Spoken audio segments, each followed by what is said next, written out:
दोस्तों, आइए आप जानते हैं कि किस विधि से श्राद्ध करें या श्राद्ध करने की सरल विधि क्या है। अक्सर लोगों को पता नहीं होता है कि श्राद्ध करने की सही विधि क्या है। जिस तिथि को आपके घर में श्राद्ध हो उस दिन प्रातःकाल जल्दी उठकर स्नान आदि से निवृत्त हो जाइए।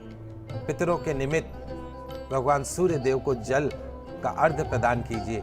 अपने नित्य नियम की पूजा करके अपने रसोई घर को शुद्ध जल से साफ सफाई कर लीजिए उसकी। तत्पश्चात में पितरों को जो भी पसंद था, उनकी जो रुचि का अनुसार था, उनके पसंद का स्वादिष्ट भोजन बनाइए। खीर पूरी अवश्य होनी चाहिए। भोजन बनाने के पश्चात में भोजन को एक थाली में रख लीजिए। जो भी आपने भोजन में पकवान बनाए हैं एक थाली में उनको सजा लीजिए। उसके अलावा पंचबली के लिए एक थाली के अंदर ही 5 जगह 2-2 पूड़ी या रोटी जो भी आपने बनाई है 2-2 पूड़ी का सेट वो रख दीजिए। उस पर थोड़ी सी खीर डाल दीजिए। 1 चम्मच जो मीठा आपने बनाया वो डाल दीजिए। यानी एक थाली आपके भोजन की संपूर्ण थाली और एक थाली में पंचबली यानी 5 जगह 2-2 पूड़ी के सेट। अब एक उपला यानी गाय के गोबर का जो कंडा होता है उसका एक टुकड़ा गैस के ऊपर चूल्हे के ऊपर अच्छी तरीके से गर्म करके उसको किसी पात्र में रख दें। आपके घर का जो ड्राइंग रूम है या डाइनिंग रूम है जहाँ पे शुद्ध स्थान हो वहां पर दक्षिण दिशा की तरफ मुख करके बैठ जाइए। अपने सामने अपने पितरों की तस्वीर को एक चौकी अथवा बाजोट के ऊपर स्थापित कर दीजिए। पुष्पमाला अर्पण कीजिए। एक महत्वपूर्ण बात जो मैं आपको बताना चाहता हूं वो ये है कि पितरों की पूजा में रोली और चावल वर्जित है। चूंकि रोली जो है वो रजोगुणी होने के कारण पितरों को नहीं चढ़ती, वहीं जो चंदन है सतोगुणी होता है, तब भगवान शिव की तरह पितरों को भी चंदन अर्पण किया जाता है। इसके अलावा पितरों को सफेद पुष्प अर्पण किए जाते हैं। तो आप भी अपने पितरों को चंदन का टीका लगाइएगा, सफेद पुष्प अर्पण कीजिएगा, गुलाब के पुष्प भी अर्पण कर सकते हैं। उनके समक्ष 2 अगरबत्ती और शुद्ध देशी घी का दीपक जलाइए। हाथ जोड़कर अपने पितरों से प्रार्थना कीजिए। जाने अनजाने में हुई गलती के लिए माफी मांगिए। अपने घर की सुख शांति समृद्धि का आशीर्वाद मांगिए। हाथ में जल लेकर सबसे पहले संकल्प करें कि आज ये मास है, ये तिथि है,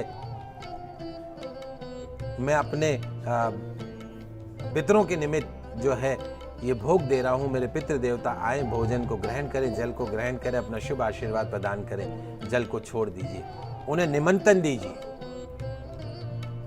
अब आपने भोजन की थाली और 5 जगह जो आपने पितरों की बलि रख रखी है उसे पितरों की तस्वीर के सामने रख दीजिए।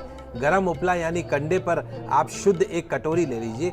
उस कटोरी के अंदर 1 चम्मच देशी घी डाल दीजिए। ऐसी विधि आपको कहीं बार बार सुनने को नहीं मिलेगी, इसलिए आप ध्यान से सुनिएगा।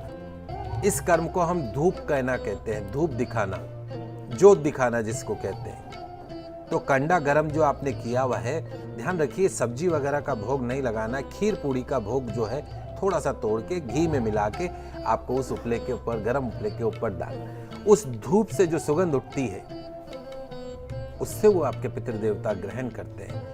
मुख्य बात ये ध्यान रखने की है, जब आप इस प्रकार अपने पितरों को धूप नहीं देंगे तब तक आपके पितृ जो हैं, घर के जो पितृ हैं, वो देवता भोजन ग्रहण नहीं करते। उस धूप से उठने वाली सुगंध से ही वो भोजन को ग्रहण करते हैं। धूप देने के पश्चात में अपने सीधे हाथ से जल लेकर भोजन की थाली के चारों तरफ 3 बार घुमाकर अंगूठे की तरफ से जल को जमीन पर छोड़ दें।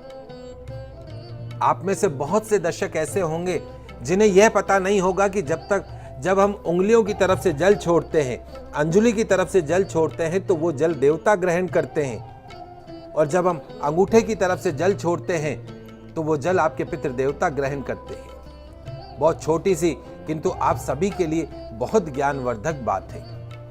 तो अगर आप चाहते हैं कि आपके पितृ आपका दिया हुआ भोजन ग्रहण करें, आपका दिया हुआ जल ग्रहण करें, तो जो मैंने आपको विधि बताई है उस विधि से कंडे पर धूप अवश्य दीजिएगा।